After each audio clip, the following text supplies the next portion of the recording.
നമസ്തേ പ്രിയമുള്ള പ്രേക്ഷകരെ, നാം ഇവിടെ ചർച്ച ചെയ്യുന്നു ശ്രീ മേൽപ്പത്തൂർ നാരായണ ഭട്ടപാദനാൽ വിരചിതമായ ശ്രീമൻ നാരായണീയത്തിലെ ദക്ഷചരിതം, വൃത്തവധം തുടങ്ങിയ ഭാഗങ്ങൾ വരുന്ന 23-ാമത്തെ ദശകത്തിലെ 3-ാമത്തെ ശ്ലോകം.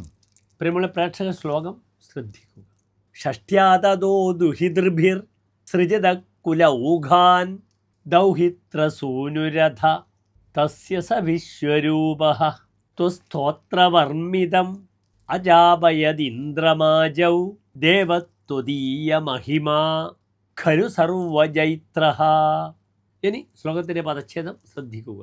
ഷഷ്ട്യ തതഃ ദുഹിതൃഭിഃ സൃജതഃ കുലൗഘാൻ ദൗഹിത്രസൂനുഃ അഥ തസ്യ സഹ വിശ്വരൂപഃ ത്വത്സ്തോത്രവർമ്മിതം അജാപയത് ഇന്ദ്രം ആജൗ ദേവ തുദീയ മഹിമാ ഖലു സർവജൈത്രഃ. ഇനി ശ്ലോകത്തിൻ്റെ അന്വയം ശ്രദ്ധിക്കുക.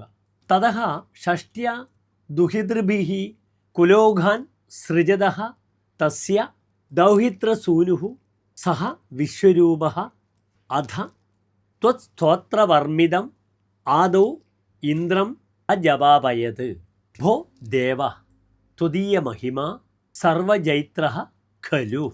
ഇനി ശ്ലോകത്തിൻ്റെ സാരാംശം ശ്രദ്ധിക്കുക. അനന്തരം 60 പെൺമക്കളിലൂടെ പല വംശങ്ങളെയും സൃഷ്ടിച്ചു കൊണ്ടിരുന്ന ദക്ഷൻ്റെ ദൗഹിത്രനായ മകൻ്റെ മകളുടെ മകനായ വിശ്വരൂപം ദേവാസുര യുദ്ധത്തിൽ തൻ്റെ നാരായണ കവചത്തിലൂടെ ഭഗവാനെ സ്തുതിച്ചുകൊണ്ട് ഇന്ദ്രനെ യുദ്ധത്തിൽ നിന്നും രക്ഷിച്ചു. അല്ലയോ ഭഗവാനെ, അവിടുത്തെ മാഹാത്മ്യം സകല ചരാചരങ്ങളെയും ജയിക്കുന്നതാണല്ലോ എന്ന് ശ്ലോകത്തിൻ്റെ സാരം. നമസ്തേ.